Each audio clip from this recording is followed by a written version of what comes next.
Okay.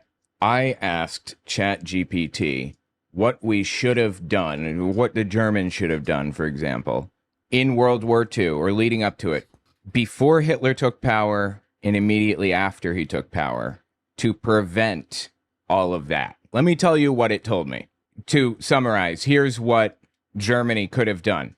The people, me and you, regular people like us, they could have put aside their differences with their political opponents, like the communists or whoever. The Catholic Center Party could have worked with the communists, which I know that's distasteful. Catholics don't like atheists, but that's what needs to happen if we want to succeed. They could have set aside their differences and worked together.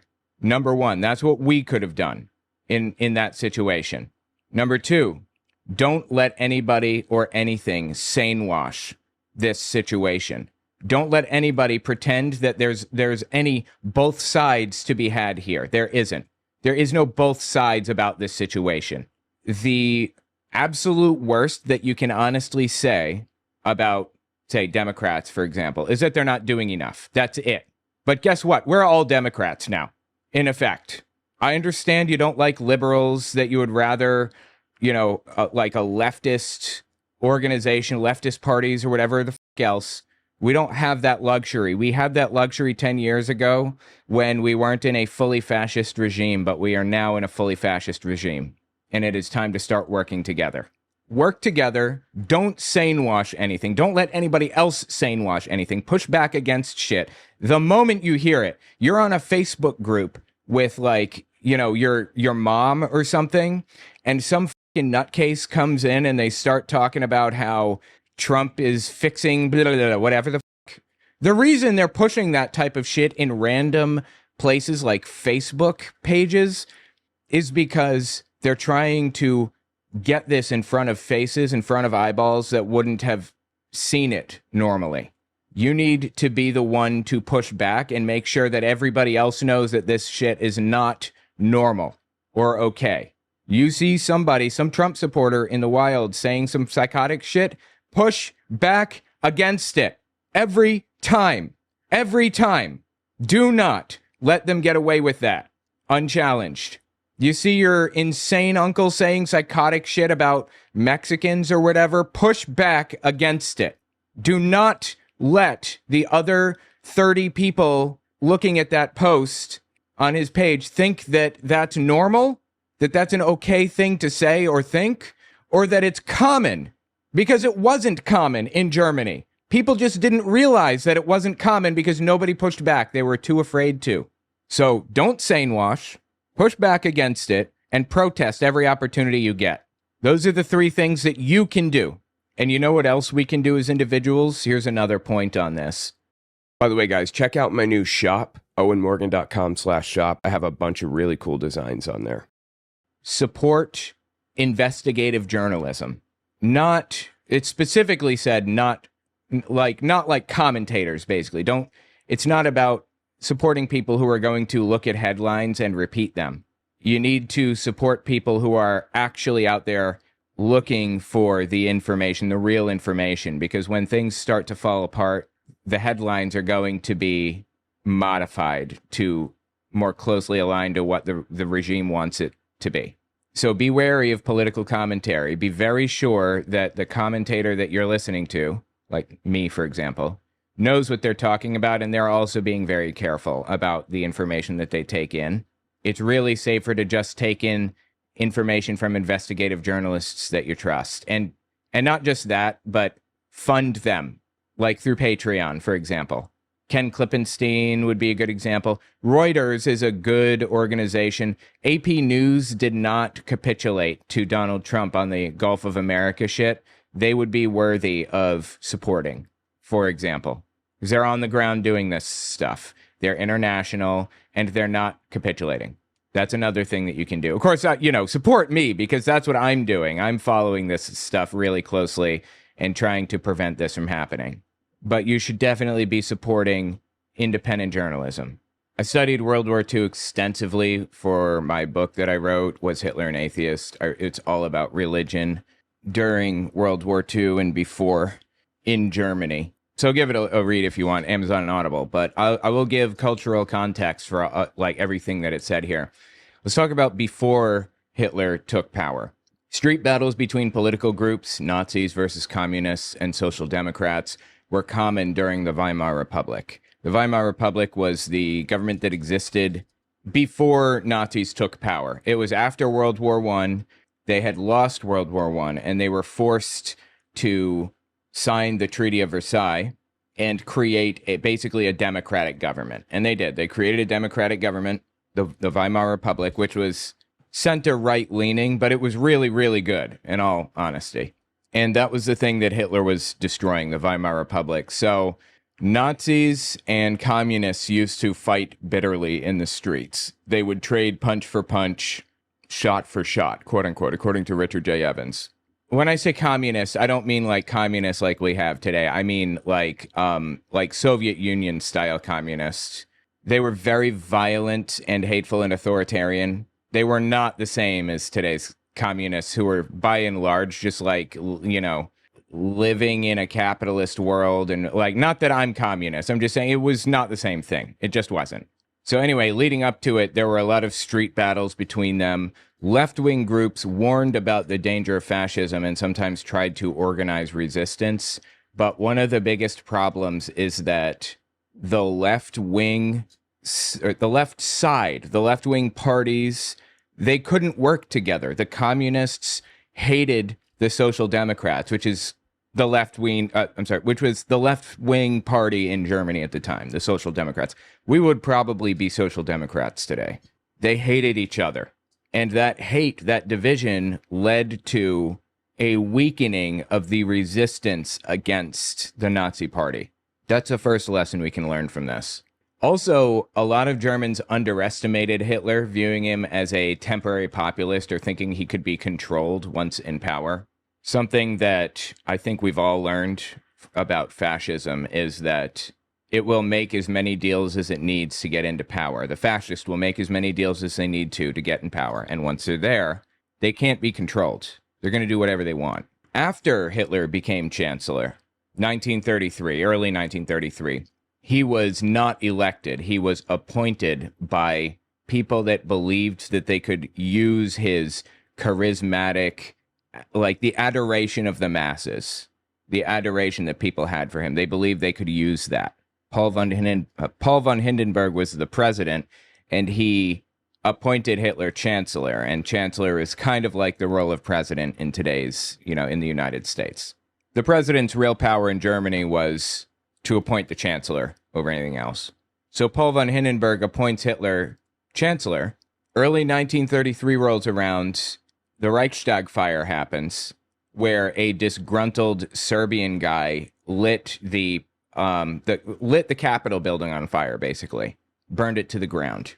And Hitler used that moment as the basis to do this massive crackdown on communists. Blamed communists on it, or blamed it on communists, even though it wasn't communists' fault, actually.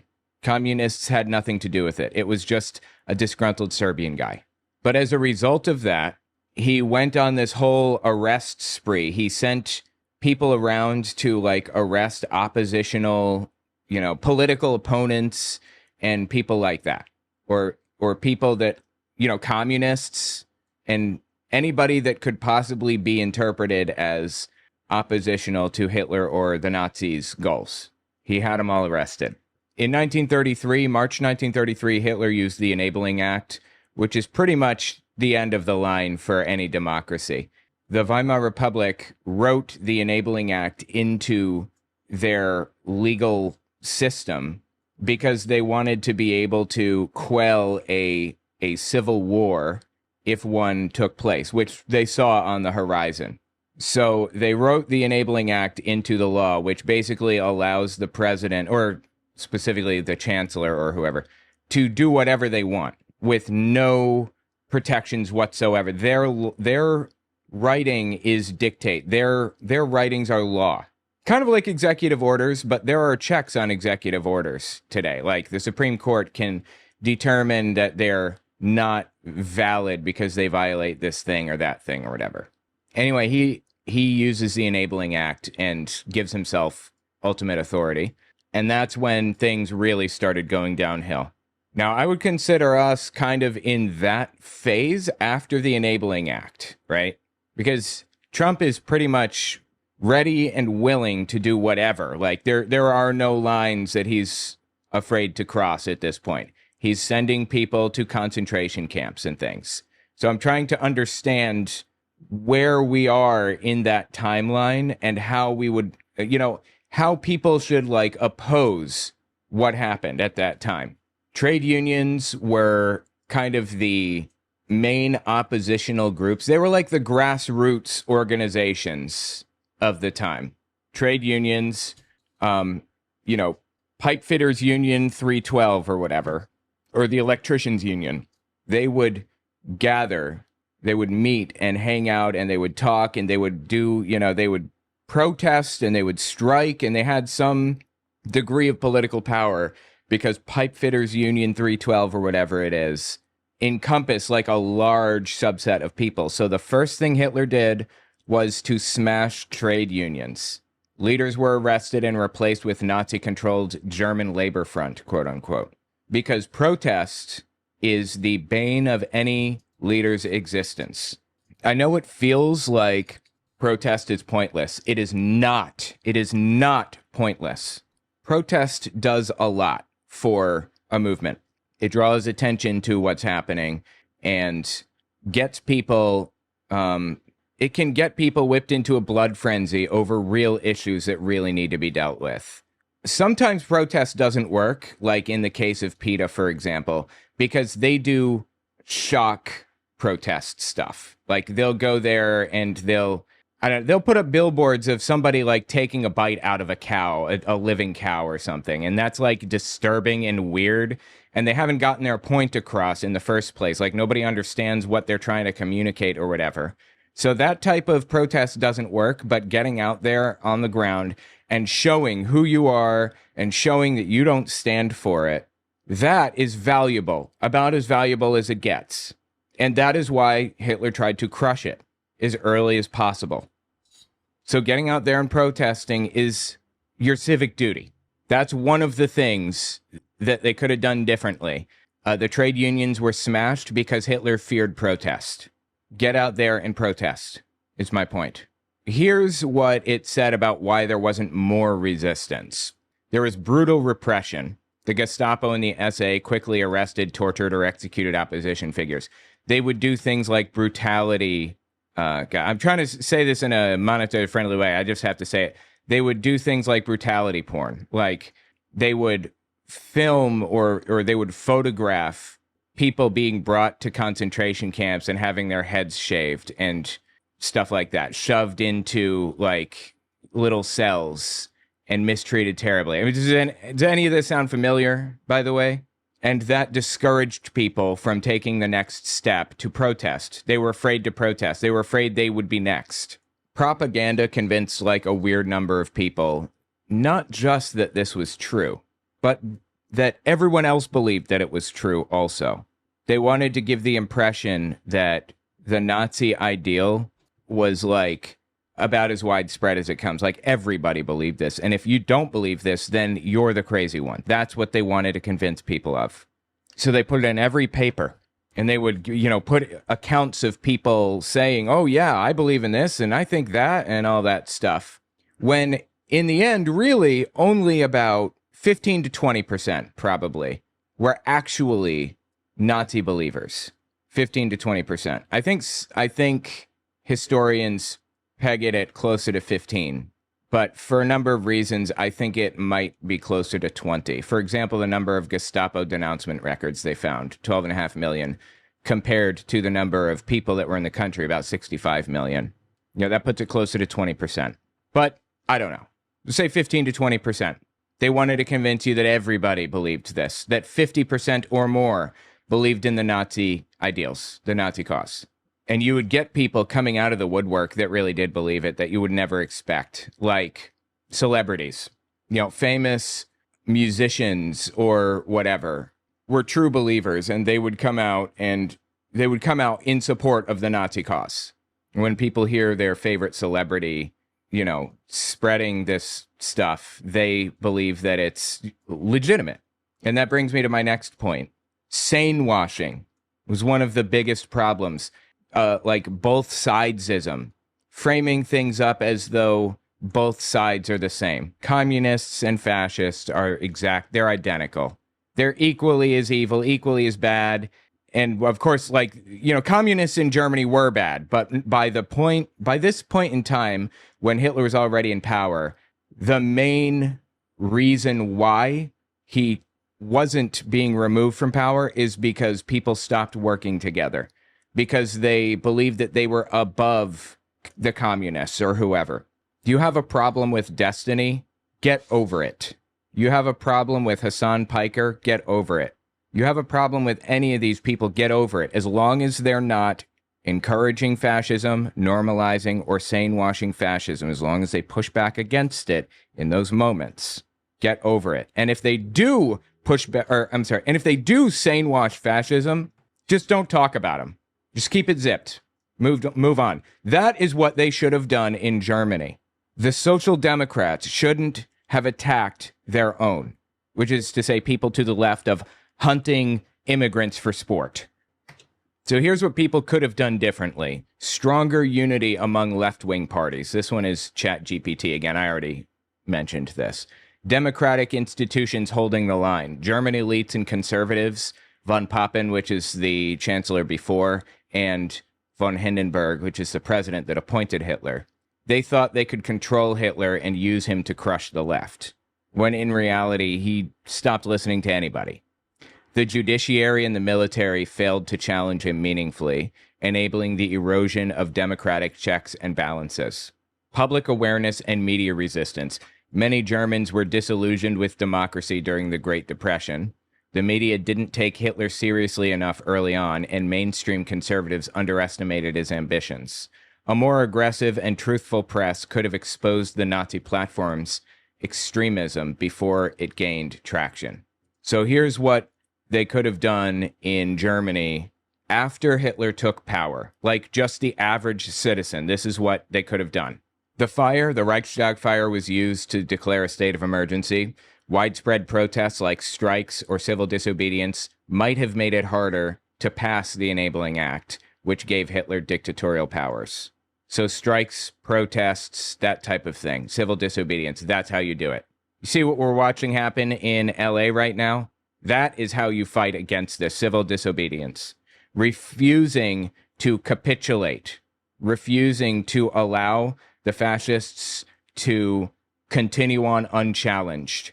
And you know what that does over anything? Aside from showing them that they can't get away with stuff with absolutely no pushback, it also shows others that they aren't alone. Okay, one of the biggest things that Hitler tried to do was to silence people. If you're in a bar and you're talking about Nazism, even in an intellectual or even from an intellectual perspective, you're talking about Nazism in any way that could be considered critical, you would get a visit from the Gestapo the next morning. So people were afraid to go to bars. They were afraid to drink for fear that they would say something questionable and they'd be overheard. That led to a complete absence of pushback in society anywhere along the way. And everybody believed that everybody else was a Nazi collaborator. Do you have a problem with somebody who is, not quite left enough for you or whatever? Get over it. Work with them. Fight against this fascism. Fight against this scourge. Because either we all succeed or we all fail in this situation.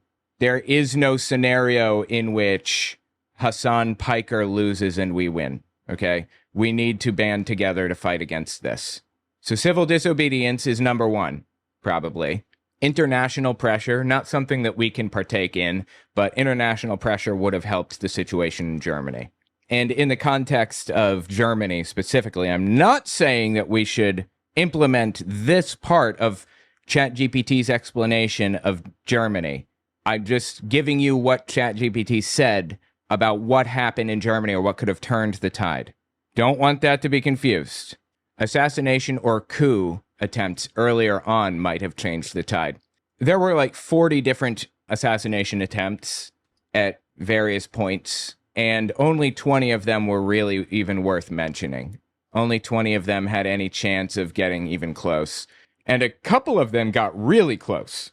Specifically, the July 20th attempt, 1944, got the closest. A guy named Stauffenberg brought a briefcase into a room on a military base where Hitler was standing at a big map table talking about strategy or whatever. And the Stauffenberg sets this briefcase down with explosives. He sets it down by the door and he says, "I'm sorry, I'm getting a phone call. I need to leave immediately." Not quite like that, but that kind of thing. And he leaves the room. The briefcase explodes, and Hitler had like a broken arm, I think, and some other his pants were on fire and stuff. He was hurt, but he stood up and walked away from it. It was a military coup, and when Stauffenberg exited the base, bluffed his way past guards and everything, he was convinced Hitler was dead, though he wasn't.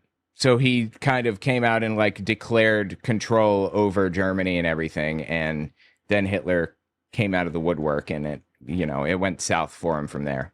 Anyway, that is listed as one of the things that could have been done to stop Hitler. Not that it should be implemented anywhere else. It absolutely shouldn't. I'm just giving you what this said. That's all.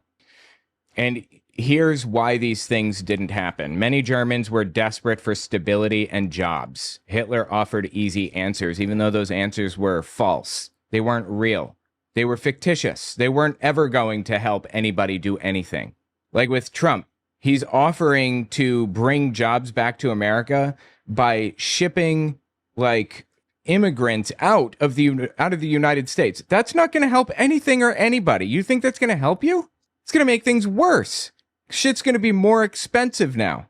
Anyway, the point is that people fell for his rhetoric because they wanted an easy answer. Nazis were fast, violent, and organized in crushing dissent. Resistance was dangerous. People were jailed, tortured, or killed for speaking out.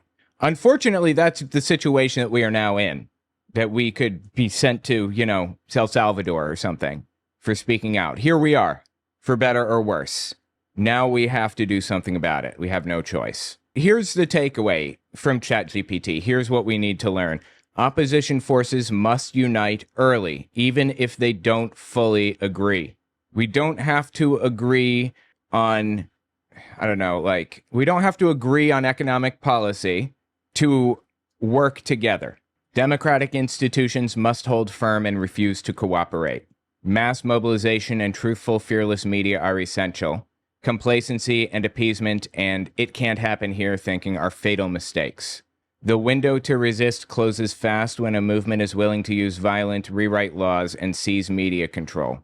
Once that's done, the only options left are extreme and dangerous, and often come too late.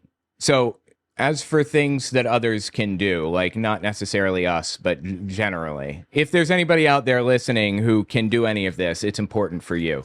Maybe there is. The world, or for people in certain situations, we need to get rid of gerrymandering. That should be top priority. We need to get the Supreme Court, or we need to make sure that the other areas of society, the other areas of government support democracy. The Supreme Court needs to support democratic norms, which they are now, surprisingly, for the most part. I mean, they're still doing psychotic shit, but not to a degree that, not like Trump. Congress isn't supporting democratic norms. They're just doing nothing right now. That's the biggest problem with Congress. Supreme Court, or courts generally, need to never engage in corruption, never sanewash any of this insane shit, and uphold democratic norms and values, and prosecute abuses of power, election interference, and political violence to the fullest extent of the law. Avoid moving on for the sake of unity when that means immunity for fascist behavior. We should be unifying on absolutely everything except fascist behavior. If destiny is enabling fascist behavior, don't unify. Or at least don't unify on that one thing. Do not enable fascist behavior, but unify with everything and everybody else. That's the bottom line here. Establish clear consequences for attempted coups, not just their foot soldiers. Refuse to So, for example, like in that case, we should have charged Donald Trump for the coup attempt. We should have held him responsible for this, for the January 6th stuff, not just the people, not just the foot soldiers. Refuse to normalize extremism. Do not treat white nationalistic rhetoric, election denialism, or calls for political violence as just another political opinion. It's not. It's fascist rhetoric. Reject the idea that both sides are always equally at fault. False balance enables fascism.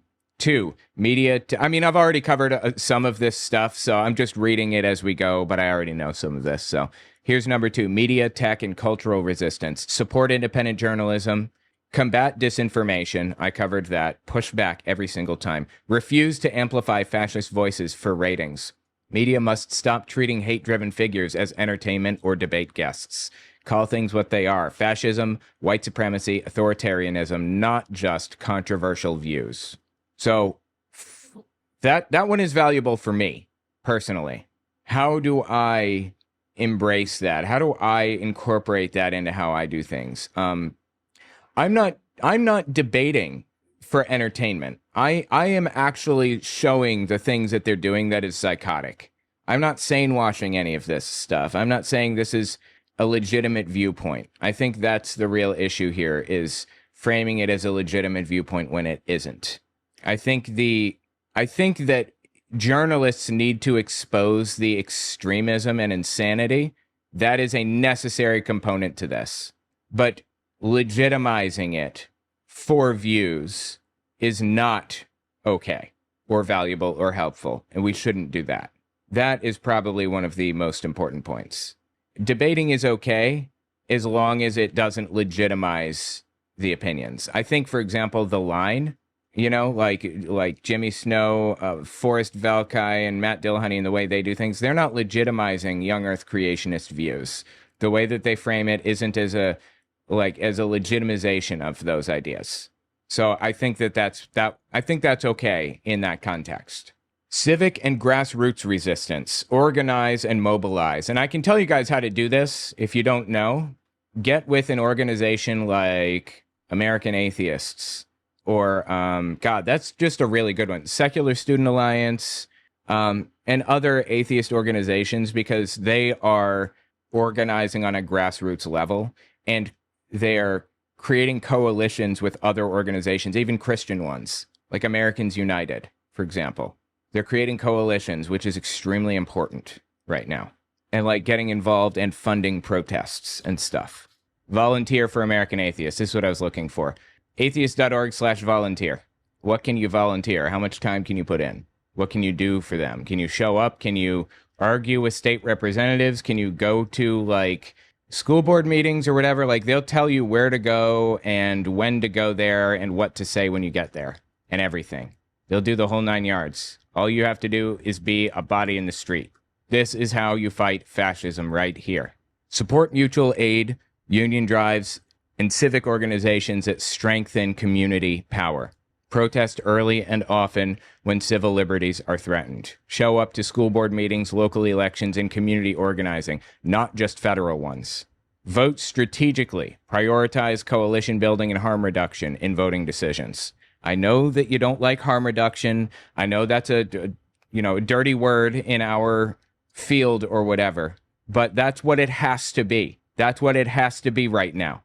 There was a point in time not so long ago when harm reduction wasn't so bad. There was a point in time not so long ago when we didn't need to do harm reduction necessarily. We could push back against Democrats. We are now in a fascist dictatorship for all intents and purposes, and it is now time to give up on this anti-harm reduction shit.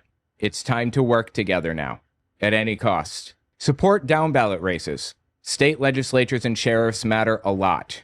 Imagine what would be happening right now if, like, sheriffs and local police precincts and stuff did not support ICE.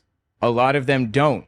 They make their lives more difficult. The police departments do. They make ICE They make ICE's lives more difficult, and they are more hesitant to go into these communities and, like, destroy them.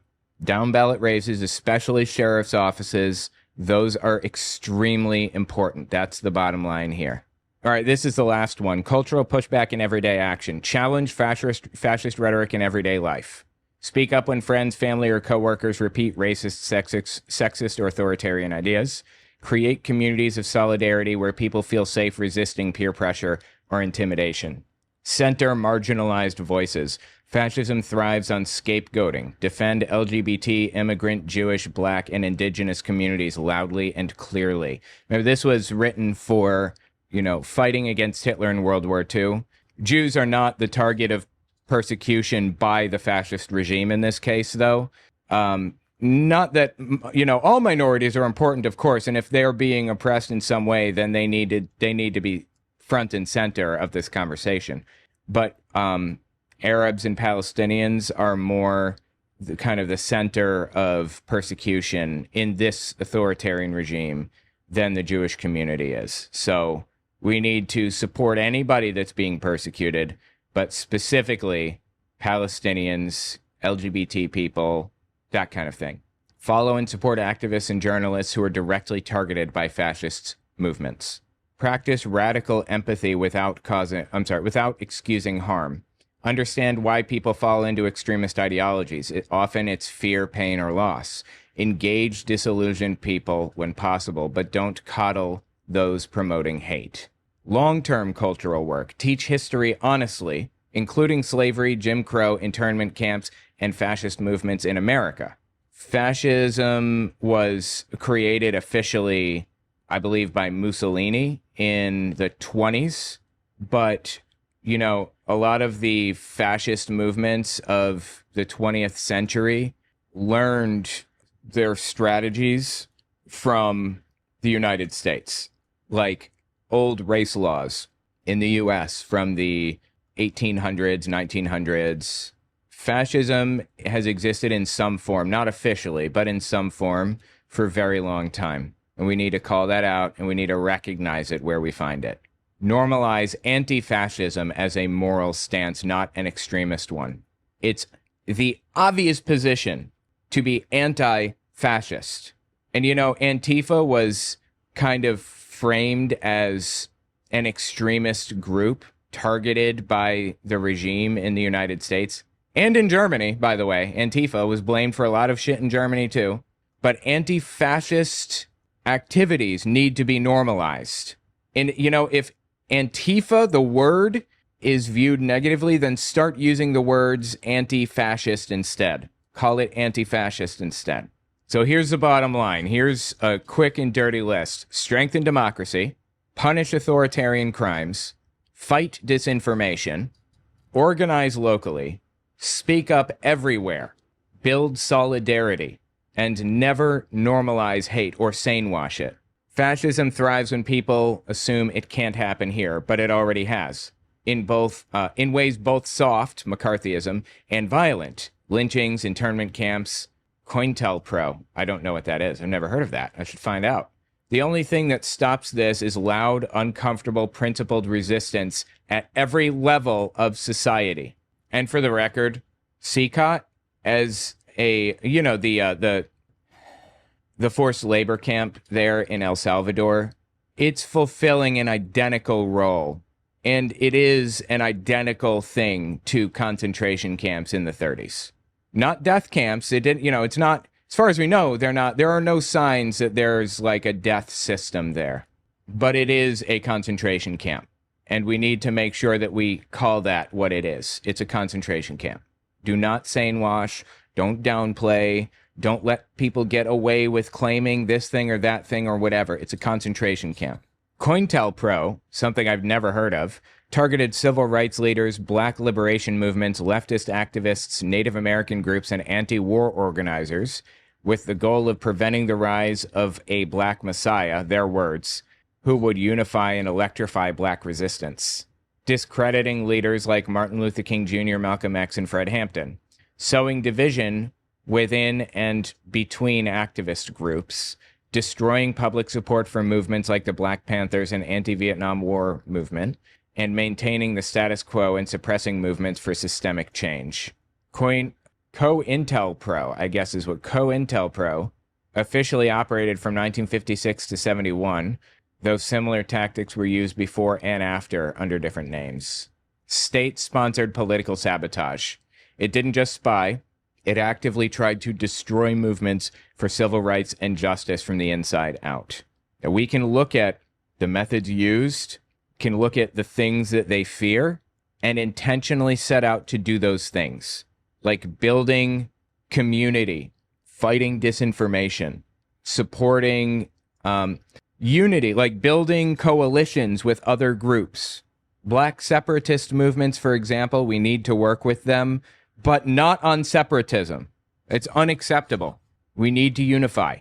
Anyway, that's it. Those are the things that we can do to fight against fascism today, now. Make a list and check it off every day. Make sure that you do something to fight against this.